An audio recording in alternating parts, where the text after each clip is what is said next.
Levi, parte de Benjamim, na Judéia, em Jerusalém, né? Vemos que esses reis aqui pecaram, mas aqui temos o destaque de grandes homens de Deus. De Asa, foi um bom rei. Josafá foi um bom rei. Vemos também citado aqui o rei Ezequias. Vemos que Mateus faz questão de citar o pior de todos, né? Ezequias promove uma reforma religiosa, agrada a Deus em quase todo o seu reinado, mas aí lá vem o Manassés e põe tudo a perder e reintroduz o esoterismo, o culto às estrelas, as divindades entrelaçadas e correlacionadas com essas estrelas, né? Um culto aos astros, culto a Moloque e tantas outras abominações, né? Veja que ele está inserido, mas no final lá de sua vida, o Manassés se arrepende e ele entra, encontra a janela de oportunidade para a salvação. E aí depois vemos por conta de Jeconias, né? São citados, são 3 reis ali que estão na parte final, na época do exílio, quando Babilônia incursiona contra a Judéia, entre 605 e 586. Jeconias, Joaquim e Zedequias são os 3 últimos reis, mas cita aqui o maior deles, que é o Jeconias, que gera esses outros 2 reis, né, que também pecaram e vivenciaram ali o cerco terrível de Babilônia, que levou e ceifou a muitos do povo de Deus. Veja que depois desses períodos, 70 anos de cativeiro são estabelecidos, mas o nosso Deus continua mantendo firme a sua aliança, aquilo que ele prometeu para Eva lá no passado, diante do que a serpente assim conflagrou aos filhos de Eva. O nosso Deus continua firme na aliança. O diabo dizia: destruir a descendência de Davi, agora eu quero ver o reino eterno. Muito pelo contrário, os que foram para o exílio ali receberam um tratamento especial de Deus. Deus disse que eles até prosperariam em Babilônia, iam ser empreendedores, iam montar empresas lá em Babilônia. No Império Persa a mesma coisa, eles haveriam de ser empreendedores, prosperariam. E nas sinagogas eles mantiveram os ensinamentos das promessas, da lei, e mantiveram a identidade nacional e religiosa. E aí Deus manteve firme a aliança. Veja que lá no período do exílio nasce o Jeconias, da linhagem de Davi. Ele vai gerar o Salatiel, e o Salatiel vai gerar o Zorobabel. O Zorobabel era o rei da descendência de Davi. E ele vai encabeçado pelas promessas, confiando nas promessas.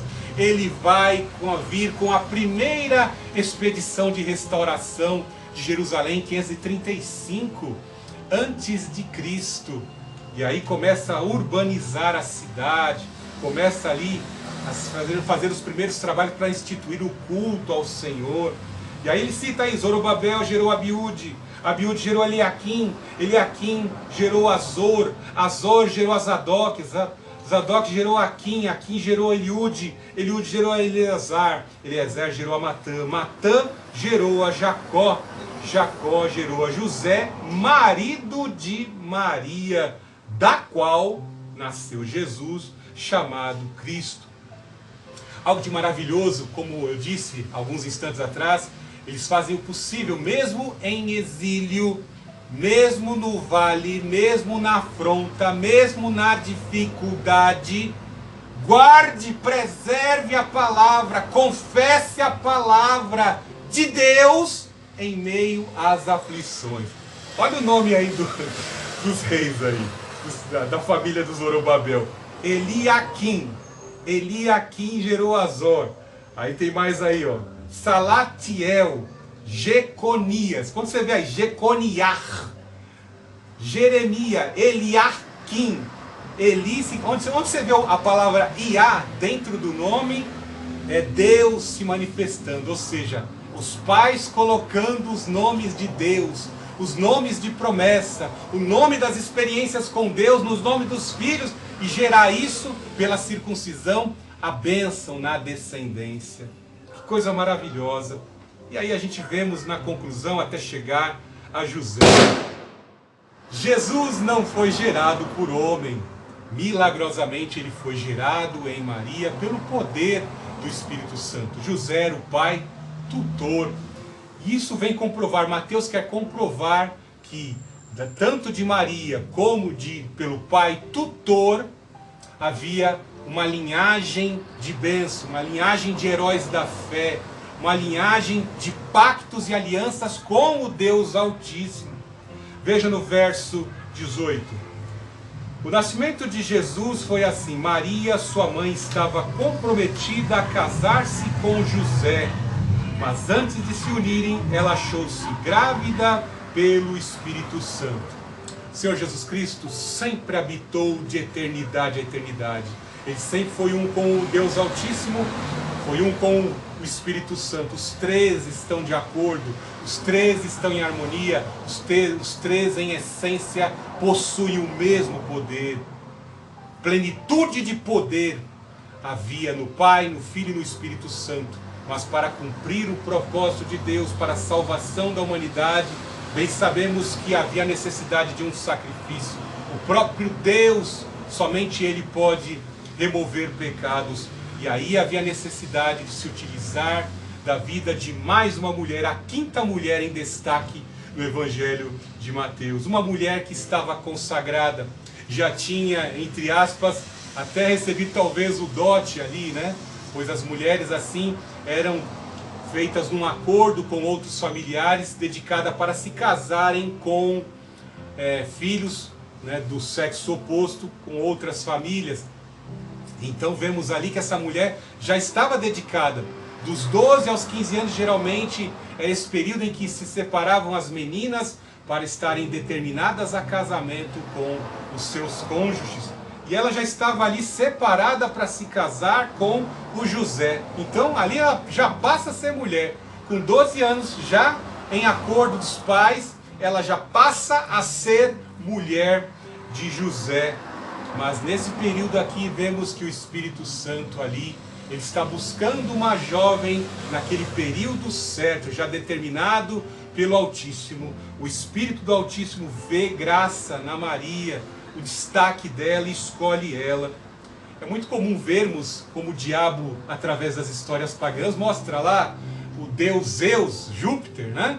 Ele desce à terra encarnado e consuma sexo lá com mulheres pagãs, ritualísticas, né? É comum vermos na história dos deuses, no panteão de deuses gregos, a situação desses deuses pagãos encarnarem e nascer o Hércules, e nascer falsos messias, e por aí vai.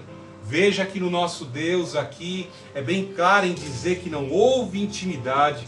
No verso 25, mas não conheceu na intimidade, enquanto ela não deu à luz um filho, e deu-lhe o nome de Jesus.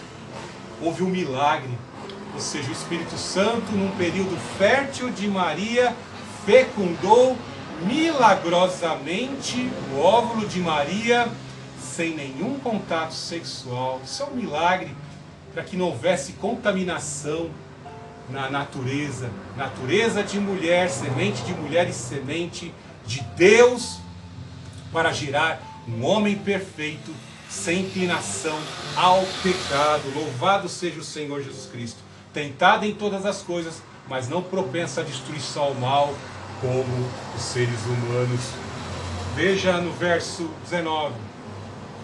José, seu marido, era um homem justo e não queria expô-la à desgraça pública.